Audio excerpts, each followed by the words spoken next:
Hello students, आज हम लोग माइंड मैप विद अस में बात करने वाले हैं भारत में बैंकिंग व्यवस्था। और इसमें हम जानेंगे कि भारत के अंदर बैंकिंग व्यवस्था किस प्रकार से सेटल हैगी।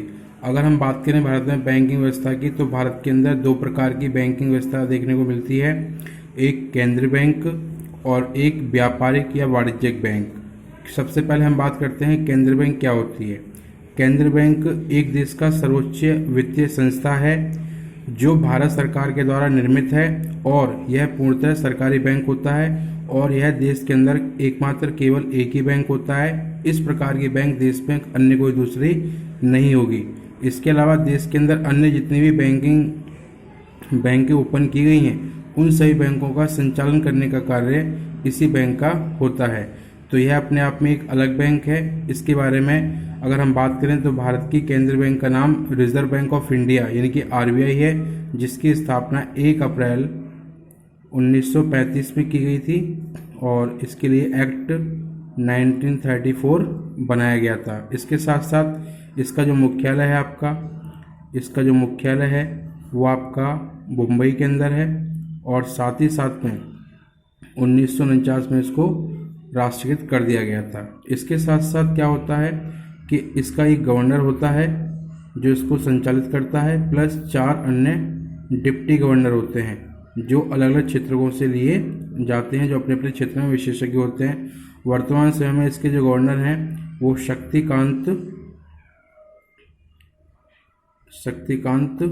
दास हैं। और भारत के अंदर जितनी बैंकिंग व्यवस्था है उन सबको मैनेज करने का कार्य केंद्रीय बैंक के द्वारा किया जाता है। यह देश के अंदर एकमात्र बैंक होता है जो अन्य प्रकार की बैंकों पर अपना नियंत्रण रखता है।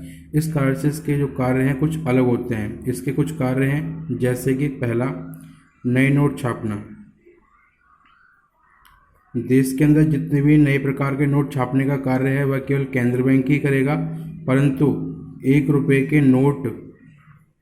के नोट व सिक्के जारी करने का कार्य भारत का वित्त मंत्रालय करता है, जिस पर भारत के वित्त सचिव के हस्ताक्षर होते हैं। इसके अलावा 1 रुपये के नोट के अलावा जितने भी नोट छापे जाते हैं उन सभी को छापने का कार्य केंद्रीय बैंक करता है, और इसके साथ साथ उस पर केंद्रीय बैंक के गवर्नर के हस्ताक्षर किए जाते हैं। इसका दूसरा कार्य है हमारा सरकार का बैंकर, यानी सरकार की जितनी भी आय व्यय है उसका लेखा जोखा ये अपने पास रखेगा, इसलिए इसको सरकार का बैंकर कहते हैं। तीसरा कार्य है इसका अंतिम ऋणदाता। इसका यह अर्थ होता है कि जब देश के अंदर किसी बैंक के पास पैसा नहीं होता या उनको पैसों की आवश्यकता होती है तो यह नए प्रकार के नोट छाप करके उन्हें धन की व्यवस्था उपलब्ध कराता है। इसी कारण से इसको अंतिम ऋणदाता कहा जाता है। इसके साथ साथ क्या होता है, इसको विदेशी मुद्रा का संरक्षण करने का कार्य भी दिया जाता है। विदेशी मुद्रा का संरक्षक, क्योंकि देश के अंदर जितनी भी विदेशी मुद्रा आती है उनका सबका रखरखाव करने का कार्य केंद्रीय बैंक के द्वारा ही किया जाता है। इसके साथ साथ क्या होता है, पांचवा कार्य है इसका साख निर्माण पर नियंत्रण। तो यह इसका सभी कार्यों में सबसे प्रमुख कार्य है, साख निर्माण का नियंत्रण। साख निर्माण का नियंत्रण का अर्थ होता है, साख निर्माण का अर्थ होता है उधार देना। तो देश के अंदर केंद्रीय बैंक के अलावा अन्य जितनी प्रकार की बैंकें होती हैं वह सभी व्यापारिक बैंकें कहलाती हैं, जो लाभ कमाने के उद्देश्य से अपना कार्य करती हैं। भारत के अंदर अगर हम व्यापारिक बैंकों की बात करें तो 4 भागों में इसको डिवाइड किया गया है। पहली है राष्ट्रीयकृत बैंक यानी नेशनल बैंक, दूसरी है निजी बैंक, तीसरी है विदेशी बैंक और चौथी है क्षेत्रीय ग्रामीण बैंक। भारत के अंदर व्यापारिक बैंकें 4 प्रकार की पाई जाती हैं। राष्ट्रीयकृत बैंक, जिनकी संख्या वर्तमान में 12 हो गई है 2020 में, जो कि पहले 21 हुआ करती थी। सेकंड है निजी बैंक, जिनकी संख्या 22 हो गई है। तीसरा है विदेशी बैंक, जिनकी संख्या 45 है और इनकी 286 ब्रांच है इंडिया के अंदर। और क्षेत्रीय ग्रामीण बैंक फोर्थ है, जिसकी संख्या 43 हो गई है।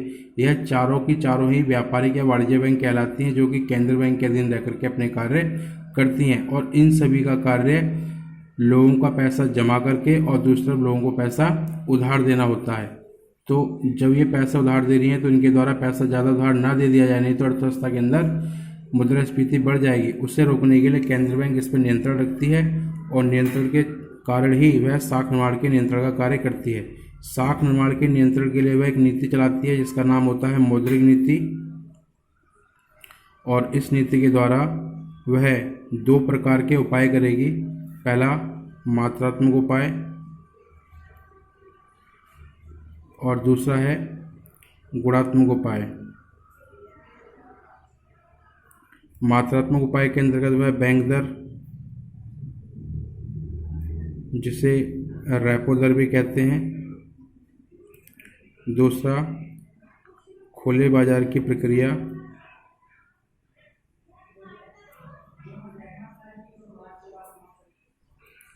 तीसरा नगद आरक्षित अनुपात,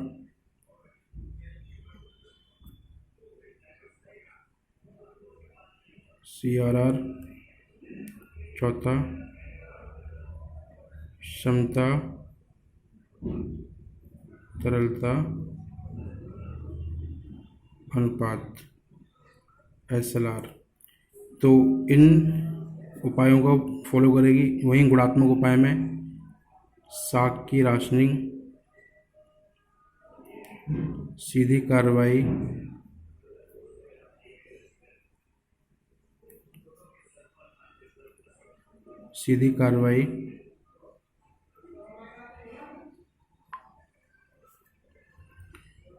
नैतिक दबाव और ऋणों की सीमांत आवश्यकता।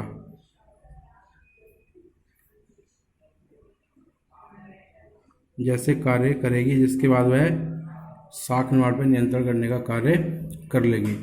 तो इस प्रकार से भारत में केंद्र बैंक, उसके कार्य और उसके द्वारा किस प्रकार से साख नियंत्रण का कार्य किया जाता है, ये सभी हमने स्टडी किया। और नेक्स्ट वीडियो में हम लोग बात करेंगे कि भारत में व्यापारिक बैंकें जो हैं उनका क्या कार्य है और वह किस तरीके से अपने कार्य को करती हैं, अर्थात वह किस प्रकार से साख निर्माण करती हैं। तो यह आप लोगों के लिए भारत में बैंकिंग व्यवस्था की पूरी संरचना थी, उसका मैप था। इसको आप ज़्यादा से ज़्यादा अच्छी तरीके से स्टडी करें, क्योंकि एग्ज़ाम के अंदर इस विषय से क्वेश्चन पूछे जाते हैं और काफ़ी ज़्यादा प्रश्न इस विषय से आते हैं। तो आप लोग इसको बहुत अच्छी तरीके से स्टडी करें। Thank you very much.